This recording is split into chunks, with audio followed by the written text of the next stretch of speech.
Hello and welcome. Today we are continuing the information disclosure topic. This time we are looking into an example of information disclosure through debug pages.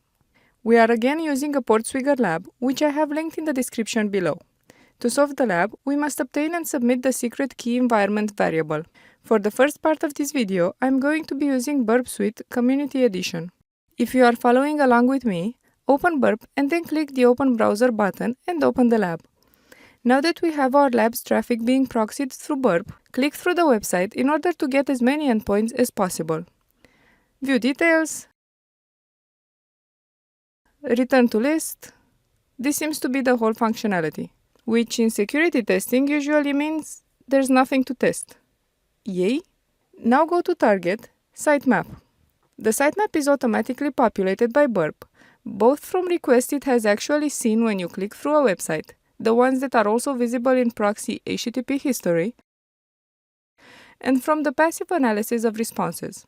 More specifically, Burp also populates the sitemap by performing passive content analysis on responses and inferring additional endpoints from things like HTML links, forms, JavaScript, CSS, redirects, but also HTML comments.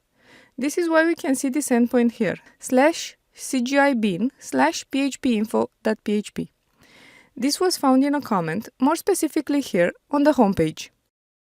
Send the homepage to repeater so we can see the response. Scrolling to the bottom of the page, we can see this comment. This is how Burp's sitemap inferred the CGI-bin endpoint. This is pretty awesome, no? No? Okay, moving on. There is another way to see all comments on a page. Right-click the URL, go to Engagement Tools, and select Find Comments. If you're using Burp Pro.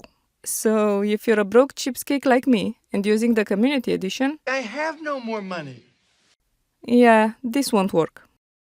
Okay, now that we have found this hidden PHP file, let's see what it contains.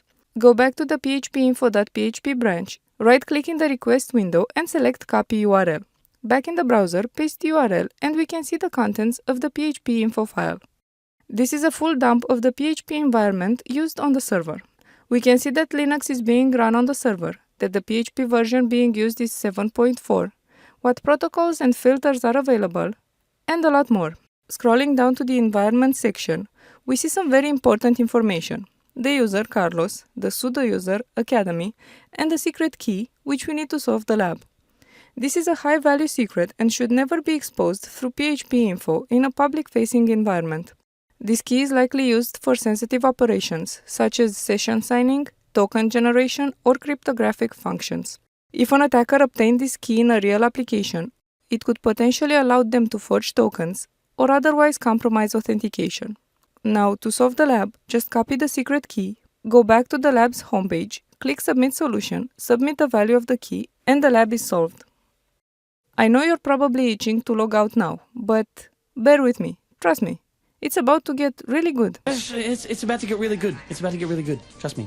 So, you might be wondering, what if that comment had not existed? How could we find the debug page without knowing the path? This is where reconnaissance comes in. If you've seen the previous tutorial on information disclosure, you already know that information disclosure and reconnaissance are not the same thing, even though they're often confused. This lab gives us a great opportunity to see the difference.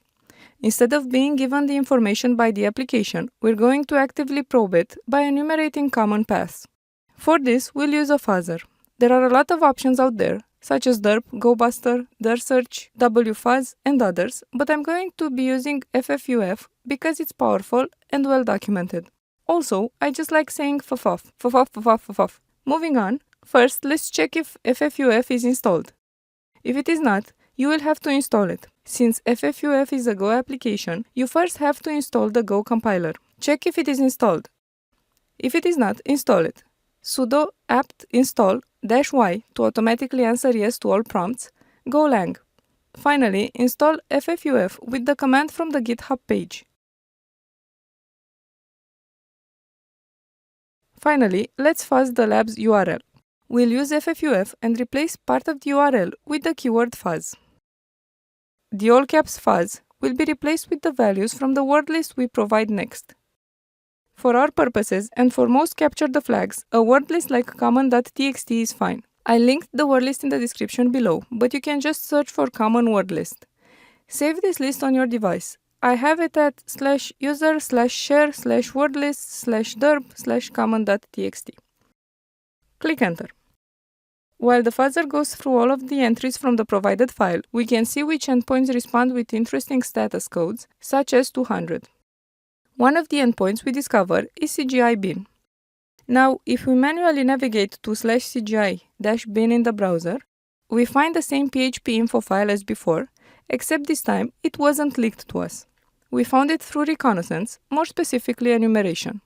Same endpoint, same result, different technique. And that's the key difference between information disclosure and reconnaissance.